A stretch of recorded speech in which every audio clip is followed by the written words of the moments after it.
Welcome to Comic Power. I am your host, Comic Killer 72. Today we're doing a new segment called the Quick Flip.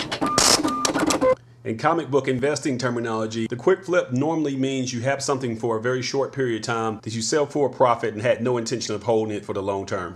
At my channel, I'm going to incorporate the phrase quick flip and make it mean promotions and quick descriptions of future programs. Think of it like what a trailer is to an upcoming movie. It's a coming soon promotion and just a little tease of what's to come. I was going to call it the Comic Power Quickie, but that has a sexual connotation to it, and this is a PG-13 channel, so quick flip it shall be. And we'll cover a lot of different topics in a short period of time. This is not a replacement for Wicked Wednesday or any other program. It's an addition. Okay, now that you understand, let's go ahead and get right into it. The month of May is Asian and Pacific Islander Heritage Month, so I'll be doing programming this month that will highlight Asian comic book characters as well as the real-life Asian creators. Their contributions to the medium are significant and sometimes overlooked. I won't be talking about anime or manga. I'll stick to mainstream North American comics, but the influence of manga and anime are influencing them as well. So you'll see elements of them in the future reports. Coming soon will be my third artist spotlight, which will be on Frank Cho. He's been underrated in this biz for a long time. He's finally getting recognized for his Harley Quinn cover B variants, which are hilarious. He's got more than that going on. Wait till you see his catalog. You'll be blown away. Also coming up is my first ever writer spotlight. This creator will also be Asian, sticking to the theme. However, I won't reveal who it is in advance. If you want to take a guess, then sound off in the comment section below. Also coming is a new top 10, and it's going to be the top 10 Asian comic book characters, plus some honorable mentions. Also coming up is a new program called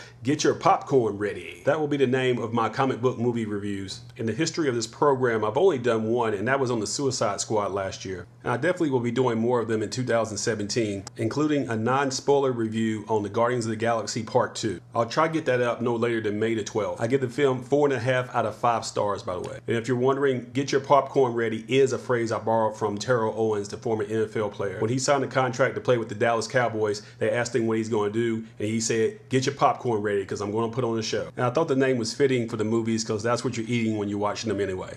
Next up, the Eisner Award nominations have been published. If you're not familiar with the Eisners, it's the equivalent of the Oscars in acting. It's the highest honor you can achieve in this field in the comic book game. People like Brian K. Vaughan and Fiona Staples, who are the creators of Saga, are nominated every year. They are the elites of the comic book business. The actual winners are named during San Diego Comic-Con, which will be held July 20th through July 23rd this year. If I can squeeze it into my schedule, I'll make an Eisner prediction list based on the nominations of who I think will win. The Eisners are named after Will Eisner, who lived from 1917 to 2005, and is best known as the writer, creator, and artist on The Spirit. If you missed it, at the C2E2 convention in Chicago, a 2-minute proof of concept video was leaked about Revival, a horror series from Image Comics. It was optioned for a movie back in 2012, but this is the first concrete evidence that it's actually going to happen. And prices for issue 1 doubled overnight when this news dropped. So this goes to prove if you're interested in investing in comics, then you have to keep up what's going on at the cons.